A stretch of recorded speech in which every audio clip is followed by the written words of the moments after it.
Στη συνέχεια του δεύτερου βίντεο που θα αναλύσουμε σήμερα έχει να κάνει με τις φορολογικές υποχρεώσεις που ισχύουν πάλι από 1η του 2024.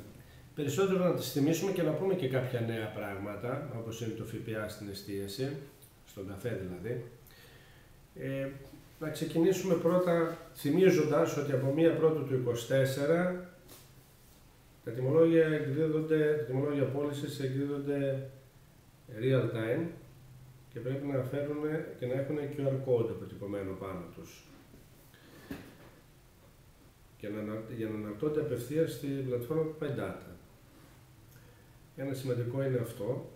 Δεύτερο είναι η τιμολόγηση στο δημόσιο, το οποίο το ξαναείπαμε, θέλει ειδική γραμμογράφηση, πρέπει οι μηχανογραφικές εταιρείες να το κάνουν. Θα πρέπει να πάει μέσω παρόχου, οπότε αυτό έχει κόστος, γιατί θα συμπαρεξήρει και όλα τα υπόλοιπα τιμολόγια, ανεξάρτητα αν πουλούνται ή όχι στο δημόσιο. Αυτό είναι ένα θέμα που πρέπει να το δει με προσοχή η διοίκηση, γιατί είναι πολύ υψηλά τα κόστη για τις επιχειρήσεις και δεν έχουν κανένα όφελος. Το ξανασυζητήσαμε αυτό, το θέμα των παρόχων. Ένα τρίτο θέμα έχει να κάνει με το ότι πλέον και οι ελληνικές πωλήσεις άνω των 500 ευρώ πρέπει να εξοφλούνται διατραπεζικά. Προσέξτε λίγο εδώ, 500 ευρώ είναι με το ΦΠΑ, έτσι, στη ελληνική πώληση. Δεν είναι όπως τη χοντρική 500 καθαρή αξία και άνω.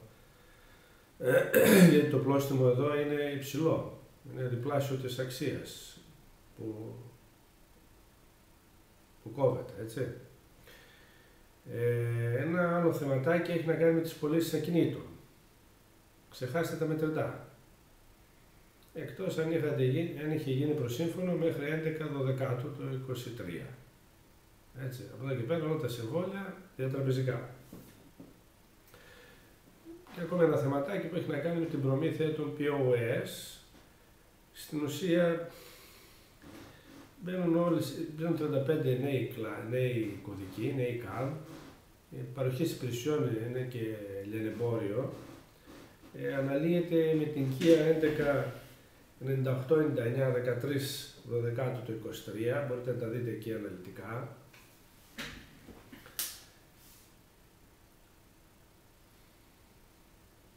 Και έχει να κάνει και με τη διασύνδεση με την ταμιακή.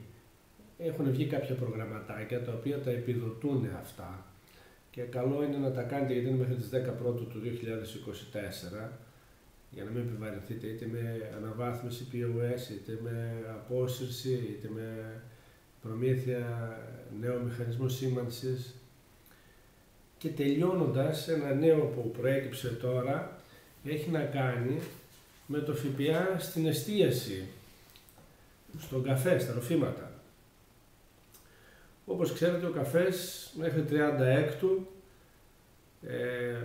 καφές, κακάο, τσάι, χαμομήλι και όλα τα φεψίματα, μέχρι 36 είναι στο χαμηλό συντελεστή ΦΠΑ, δηλαδή στο 13%. Ανεξαρτήτως αν καταναλώνονται επιτόπια ή σε πακέτο. Θέλει μεγάλη προσοχή όταν είναι αλκοολούχα τα ποτά. Εκεί ανεξάρτητα που καταναλώνονται, τα αλκοολούχα είναι στο γενικό συντελεστή ΦΠΑ. Δηλαδή στο 24. Εδώ συμπαρασύρει και τους χυμούς, να φανταστείτε. Και είναι ένα θεματάκι πολύ μεγάλο αυτό, γιατί ας πούμε ότι πάει κάποιος με την κόρη του να πάρει ένα καφέ. Έτσι, παίρνει τον καφέ, πάει και ενδεχομένως όλα αυτά τα street καφέ έχουν και ένα τραπεζάκι έξω και κάθεται. Και πάει το κοριτσάκι, παίρνει και ένα χυμό και πίνει και ένα χυμό. Είναι πολύ εύκολο να γίνει το λάθος. Οπότε θέλει μεγάλη προσοχή εδώ, γιατί μπορεί να έχει επίπτωση με πρόστιμο στον καταστηματάρχη. Αυτά τα ολίγα όσον αφορά, κυρίως να στήσουμε την προσοχή στο ΦΠΑ στην εστίαση, στον καφέ και στα αλκοολούχα ή μη ποτά.